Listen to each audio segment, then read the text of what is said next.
La SNCF dans le rouge, la grève a coûté près d'1 milliard d'euros à l'entreprise. La SNCF a chèrement payé la grève très dure contre la réforme des retraites en décembre, terminant l'année 2019 dans le rouge, alors que les 11 premiers mois avaient été très dynamiques, avec une forte progression du chiffre d'affaires. Le groupe public a publié vendredi une perte nette de 801 millions d'euros en 2019, contre un bénéfice de 141 millions un an plus tôt. Sans cette grève, l'année aurait été excellente, a regretté le PDG de la SNCF Jean-Pierre Farandou. Au total, la grève aura coûté près d'1 milliard à la SNCF sur la période décembre-janvier. Les 27 jours de grève en décembre ont coûté à la SNCF environ 690 millions d'euros de manque à gagner de chiffre d'affaires et 614 millions de marge opérationnelle, équivalent du résultat d'exploitation, dont 85 millions de remboursement des clients et mesures commerciales qui alourdissent la dette. Et la poursuite de la grève en janvier s'est traduite par une perte d'exploitation de 330 millions d'euros, qui va être en partie compensée par des gains d'activité, des réductions de charges supplémentaires, le décalage de certains projets, une optimisation des investissements, etc. Il n'y aura d'impact ni sur les clients ni sur l'emploi, a promis M. Farandou. Lors de l'exercice 2019, d'importants effets comptables ont plombé le résultat net annuel. Sans ces effets, le résultat net récurrent mis en avant par la direction reste néanmoins négatif, à moins 301 millions d'euros. L'écart s'explique surtout cette année par une dépréciation des impôts différés actifs, une opération comptable liée à la diminution de la base taxable future. Hors effet de la grève en décembre, le résultat net récurrent serait positif, à plus 313 millions d'euros, relève la direction. Le chiffre d'affaires du groupe a progressé de 5,1% à 35,1 milliards d'euros, porté par le dynamisme des activités ferroviaires et de la filiale de transport public Keolis. La marge opérationnelle est parallèlement en nette hausse, ce qui permet à M. Farandou de parler de développement profitable. Le chiffre d'affaires de voyages SNCF, TGV et Intercités, notamment, progresse de 4,2%, avec des trafics en hausse de 4,1%. Les activités TER et Transilien, et même le trafic ferroviaire de marchandises à l'international sont en progression, tandis que le chiffre d'affaires de Keolis bondit de 10,3%. Le montant total des investissements du groupe frôle les 10 milliards d'euros, réalisés à plus de 95% dans les activités ferroviaires en France.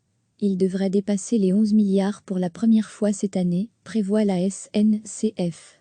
La dette consolidée s'est alourdie de 3,6 milliards en 2019, pour finir l'année à 60,3 milliards d'euros, dont 51,9 milliards pour SNCF Réseau.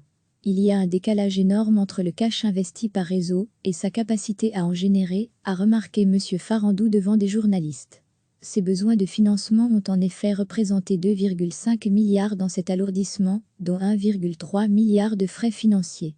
La SNCF devenue le 1er janvier, une société anonyme à capitaux publics a donc commencé l'année 2020 avec une dette d'environ 35 milliards d'euros, après la reprise de 25 milliards par l'État le 1er janvier. Celui-ci doit encore reprendre 10 milliards supplémentaires en 2022. Concernant d'éventuelles cessions d'actifs, la direction a engagé une revue stratégique, dont M. Farandou présentera les premiers résultats à son conseil d'administration fin avril.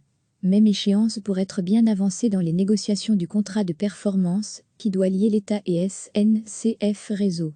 L'objectif d'équilibre économique imposé par le gouvernement est maintenu. La SNCF est priée de fonctionner sans alourdir la dette à partir de 2022.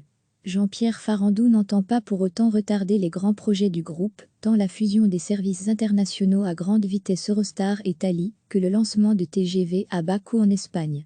Quant au coronavirus, le patron de la SNCF reste prudent. Nous sommes en étroite collaboration avec l'État, nous nous préparons aux différentes éventualités en fonction du niveau sanitaire, qui sera déclaré par le gouvernement.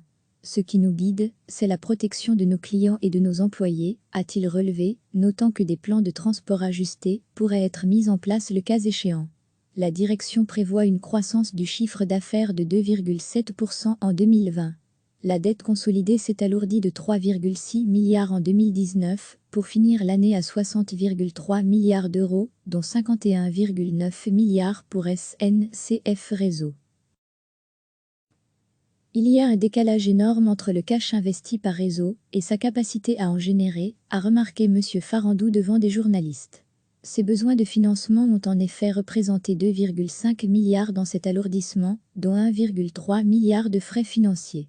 La SNCF, devenue le 1er janvier, une société anonyme à capitaux publics, a donc commencé l'année 2020 avec une dette d'environ 35 milliards d'euros, après la reprise de 25 milliards par l'État le 1er janvier. Celui-ci doit encore reprendre 10 milliards supplémentaires en 2022. Concernant d'éventuelles cessions d'actifs, la direction a engagé une revue stratégique, dont M. Farandou présentera les premiers résultats à son conseil d'administration fin avril. Même échéance pour être bien avancé dans les négociations du contrat de performance, qui doit lier l'État et SNCF Réseau. L'objectif d'équilibre économique imposé par le gouvernement est maintenu. La SNCF est priée de fonctionner sans alourdir la dette à partir de 2022.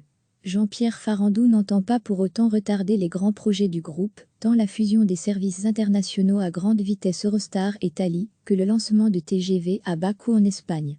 Quant au coronavirus, le patron de la SNCF reste prudent. Nous sommes en étroite collaboration avec l'État, nous nous préparons aux différentes éventualités en fonction du niveau sanitaire, qui sera déclaré par le gouvernement.